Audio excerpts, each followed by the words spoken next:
ও চাহাদা, আপোনাৰ ল'ৰাটোৰ যে আজি ইণ্টাৰভিউ আছিল, পিছে কি হ'ল তাৰ? নাই সিলেক্ট নহল, কি যে কৰিম এবাৰ। কিয় সিটো পঢ়াত সৰুৰ পৰাই ভাল আছিল?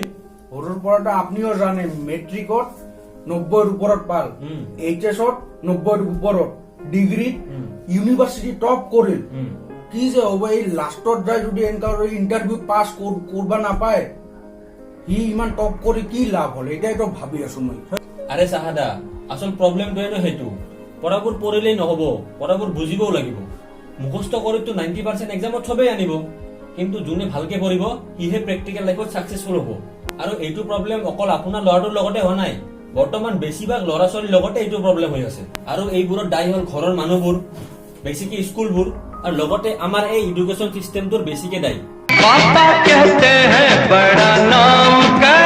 এটা ল'ৰা বা এটা ছোৱালীয়ে যেতিয়া স্কুলত ক্লাছ 1ত নাম লগায়, তেতিয়া সিহঁতক প্ৰথমতে কৈ দিয়ে ভাল নম্বৰ লাগিব আৰু ৰিজাল্ট ভাল লাগিব। কিন্তু কেতিয়াও সিহঁতক এইটো কোৱা নহয় যে নম্বৰ অলপমান কমকে আহিলেও হ'ব, পঢ়াটো তোমালোকে বুজি কেনে পঢ়া, এইটো কেতিয়াও কোৱা নহয় সিহঁতক। তাৰপিছত কি হয়, সিহঁতেও ভয়তে পঢ়াবোৰ মুখস্থ কৰাত লাগি যায়, মেথছৰ পৰা আৰম্ভ কৰি ছায়েন্সলৈকে, যিবোৰ সিহঁতে বুজি শুনি পঢ়িব লাগিছিল অকল তোমালোকৰ কাৰণে আৰু স্কুলৰ কাৰণে।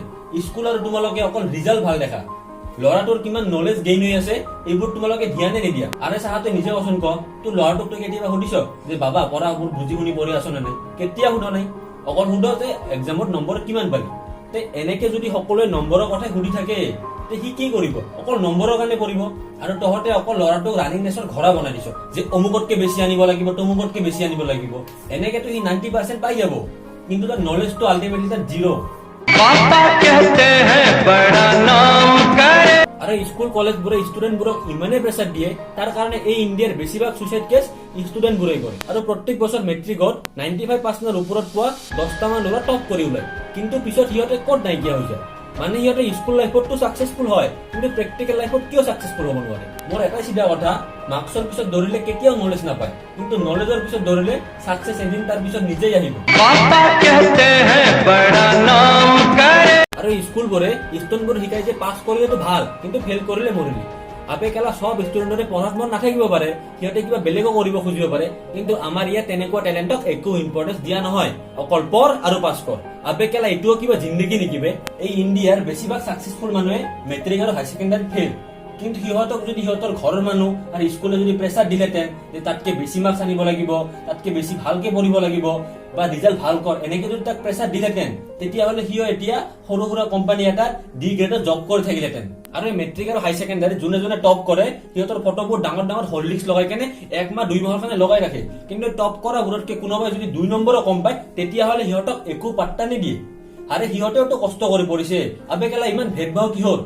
আৰু এই প্ৰাইভেট স্কুলবোৰে ডাঙৰ ডাঙৰ হৰ্লিক্স লগাই কেনে এডভাৰটাইজমেণ্ট কৰে, সিহঁতৰ স্কুলত এচি আছে, ফ্ৰী ক্লাছ, সিহঁতৰ স্কুলত বাছৰ ফেচিলিটি, এনেকুৱা এডভাৰটাইজমেণ্ট কৰি কেনে সিহঁতে ডাঙৰ ডাঙৰ ঘৰৰ ল'ৰাবোৰক আকৰ্ষণ কৰি লয়। আৰু আজিকালি ইমান বেছিকে প্ৰাইভেট স্কুল খুলি আছে, সিহঁতে পঢ়া শুনা বিদ্যাটো এটা বিজনেছ বনাই দিছে। য'তে যায় তাতেই আজিকালি খালি private school, private school, private school. Government স্কুলৰ নাম গন্ধ আজিকালি কমি গৈছে। এনেকুৱা কিয় হ'ল? আৰু তহঁতে আৰু স্কুলবোৰে ল'ৰা ছোৱালীবোৰক খালি নম্বৰৰ পিছত দৌৰিব দিও, খালি ৰিজাল্ট ভাল লাগে তহঁতক, কিন্তু নম্বৰ কি? নম্বৰ এইটো এক্সামত কম আহিলে পিছৰ এক্সামটোত ভাল আহিব। কিন্তু এটা ল'ৰাই যেতিয়া ভালকে পঢ়িব, তাৰ সেই বুজাখিনি গোটেই জীৱনৰ কাৰণে তাৰ চলি যাব। সেইকাৰণে বুজি শুনি পঢ়িব কওক। আৰু এটা কথা, এই মেট্ৰিক হাই ছেকেণ্ডাৰী দাসৰ ল'ৰাই 93% পাইছে, ডেকাৰ ল'ৰাই 92% পাইছে, আচ্ছা পাইছে ভাল কথা, কিন্তু আপুনিয়ে কওকচোন কেতিয়াবা আপোনাৰ সেই স্কুল লাইফৰ পঢ়াবোৰ মেথছত A+B হোল স্কোৱাৰ ফৰ্মুলাবোৰ আপোনাৰ পাৰ্চনেল লাইফত ইউজ হৈছে নেকি? মোক কওকচোন, কওক এতিয়া আপুনি। আৰু আপোনাৰ ল'ৰাটোৱে যে ইণ্টাৰভিউত চিলেক্ট হোৱা নাই, এইটো অকল আপোনাৰ দোষ, লগতে আপুনি তাক যোনখন স্কুল পঢ়িব দিছিলে সেই স্কুলখনৰ দোষ। আপোনালোকে অকল তাক নম্বৰৰ কথা কৈছে, ৰিজাল্ট ভাল কৰিব কৈছে, কিন্তু কেতিয়াও তাক বুজি শুনি পঢ়িব কোৱা নাই। তাৰ কাৰণে সি স্কুল লাইফত যিখিনি পঢ়িছে তাৰ মাথাত সেইখিনি সোমাই আছে, কিন্তু আপুনি কওকচোন তাক সুধিছে নেকি ইণ্টাৰভিউ সেই স্কুলৰ পঢ়াবোৰ? আৰু এইটো ভুল আমাৰ চাহাদাৰ হ'ল, গতিকে আপোনালোকৰ যাতে এইটো ভুল নহয়, তাৰ কাৰণে আপোনালোকে আপোনালোকৰ ল'ৰা ছোৱালীবোৰক বুজাওক যে নম্বৰ আনিলেও আনিব, নানিলেও নাই, কিন্তু আচলতে তাৰ জ্ঞান বাঢ়ি আছে নে নাই, নলেজ বাঢ়ি আছে নে নাই, এইবোৰৰ কথা আপোনালোকে শিকাওক, তাক গুৰুত্ব দিয়ক, তাক সি যাতে নলেজখিনি গেইন কৰিব পাৰে। নম্বৰটো আজি নহ'লেও কালি সি পায়ে যাব, যদি ভালকে পঢ়া শুনা আগবাঢ়ি থাকে। আপোনালোকে আপোনালোকৰ ল'ৰা ছোৱালীবোৰক কয় যে মেট্ৰিক পাছ কৰিলে আইফোন দিম, DSLR দিম, KTM দিম, কিন্তু এইটো কথা আপোনালোকে কেতিয়াও কোৱা নাই যে ফেইল কৰিলে তোক কিবা এটা দিম। এনেকুৱা যদি আপোনালোকে এটা অপশ্যন দিলেহেঁতেন, তেতিয়া এটা ৰিজাল্ট আৰু বেছি ভাল হ'লহেঁতেন। আৰু আপোনালোকে ফেইল কৰিলে তাক একদম মনৰ পৰা হতাশ কৰি দিয়ে, কিন্তু তাক ছেকেণ্ড চান্স আছে বুলি তাক বুজাব লাগে যে এইবাৰ বেয়া হৈছে অহাবাৰ দিবি, তেতিয়া তাৰ ৰিজাল্ট আৰু বেছি ভাল হ'ব। সি ভাবিব অ মোৰ লাইফ এতিয়াও শেষ হোৱা নাই, মোৰ আৰু এবাৰ দিম বা এবাৰ নহলে দুবাৰ দিম, সি তেতিয়া তাৰ ৰিজাল্ট আৰু বেছি ভাল হ'ব। আপোনালোকে এইটো কথা তাৰ লগত ফ্ৰেণ্ডশ্বিপ কৰি কিনে বুজাব লাগিব যে তাৰ লাইফ এতিয়াও শেষ হোৱা নাই বুলি, তেতিয়া তাৰ ৰিজাল্ট আৰু বেছি ভাল হ'ব। আজিৰ ভিডিঅ'টো আমি ইয়াতে কমপ্লিট কৰিলো। যদি মোৰ ভিডিঅ'টো ভাল লাগিছে লাইক কৰক, শ্বেয়াৰ কৰক, কমেণ্ট কৰক, আৰু যোনে যোনে মোৰ চেনেল নতুন ছাবস্ক্ৰাইব কৰক আৰু বেল আইকনটো বজাই দিয়ক। আৰু এইটো হ'ল মোৰ ভাই কেমেৰামেন, মানে আমাৰ ইয়াক আমি নাংগা পাংগা বুলি মাতো। আৰু ইয়াৰ নাম হ'ল নীতিশ সাহা। আজি মোৰ লগতে আছিলে। ইয়াৰ এটা ইউটিউব চেনেল আছে, গেমিং চেনেল। ইয়াৰ চেনেলৰ লিংকটো মোৰ ডেছক্ৰিপশ্যনত থাকিব, আপোনালোকে সকলোৱে যাই ছাবস্ক্ৰাইব কৰি দিব ইয়াক।